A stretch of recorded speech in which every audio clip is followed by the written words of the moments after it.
Jazeera পৌরসভার ল্যাম্পপোস্টের কাজের ব্যাপক অনিয়ম এবং দুর্নীতির অভিযোগ রয়েছে এবং এলাকাবাসী এ নিয়ে বেশ কয়েকবার কিন্তু পৌরসভা ইঞ্জিনিয়ারকে জানিয়েছে। এখানে যেই ল্যাম্পপোস্টের যেই জিআই পাইপ দেওয়া হচ্ছে, এই পাইপ কিন্তু ধরা ছিল থিকনেস 4 মিলি, কিন্তু এই পাইপের থিকনেস কিন্তু 2 মিলি রয়েছে এবং এ নিয়ে অভিযোগ করার পরেও কিন্তু তারা কোনো কর্ণপাত করেনি এবং ঠিকাদার প্রতিষ্ঠান কিন্তু এ নিয়ে কাউকে কোনো তোয়াক্কাই করেনি।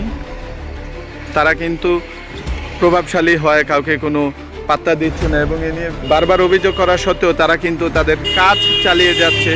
কিভাবে যে তাদের কাজ চালিয়ে যাচ্ছে তা আমাদের জানা নেই। এ নিয়ে পৌরসভা ইঞ্জিনিয়ারের সাথে কথা বলা হয়েছিল এবং তাকে জানানো হয়েছিল যে এই পাইপের নির্ধারিত যেই মাপ এবং সেই মাপ অনুযায়ী কিন্তু এই জিআই পাইপগুলো নেই। তারপরেও কিন্তু তারা তাদের কাজ কাউকে কর্ণপাত না করে চালিয়ে যাচ্ছে। এলাকাবাসী এ নিয়ে খুবই ক্ষুব্ধ এবং তাদের কিন্তু বিরূপ প্রতিক্রিয়া রয়েছে এবং তারা কিন্তু এ নিয়ে বারবার অভিযোগ করেছে।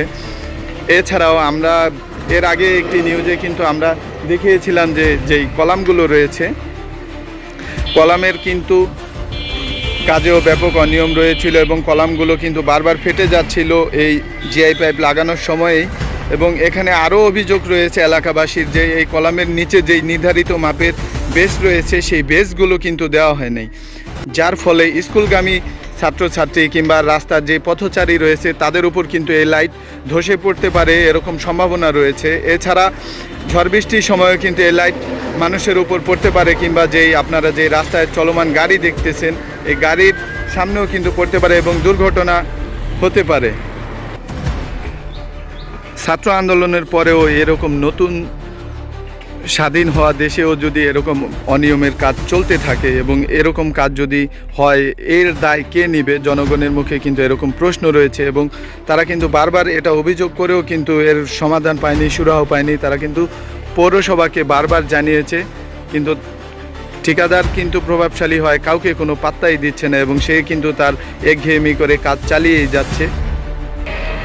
এখন এলাকাবাসীর দাবি যে এই কাজটি যেন সুস্থভাবে হয় এবং যে জিআই পাইপগুলো দেওয়া হয়েছে এগুলো কিন্তু 2 মিলির 4 মিলি এর পরিবর্তে কিন্তু 2 মিলি পাইপগুলো দেওয়া হচ্ছে। এলাকাবাসীর দাবি এই কাজগুলো যেন সঠিক হয় এবং কাগজে যেরকম দেওয়া আছে সেরকম কিন্তু তারা কাজ চায়। ল্যাম্পপোস্ট দেওয়া হয়েছে বাতি যেভাবে দেওয়ার কথা আছে এভাবে তারা দেয় নাই। এখন এই যে নতুন করছে এটা ভাঙে আমনি পড়ে গেছে। ভবিষ্যৎবাণী কি অবস্থা? এদের ভবিষ্যৎবাণী কি? নতুন এই যে ভাঙে পড়ে জায়গা পরবর্তী কি হবে? এখানকার জনগণ আমরা চাই যেভাবে কাজ আসছে সরকারি ভাবে এইভাবে সুন্দর করে কাজ করে দিতে হবে। কেন তারা কাজের ক্ষতি করবে?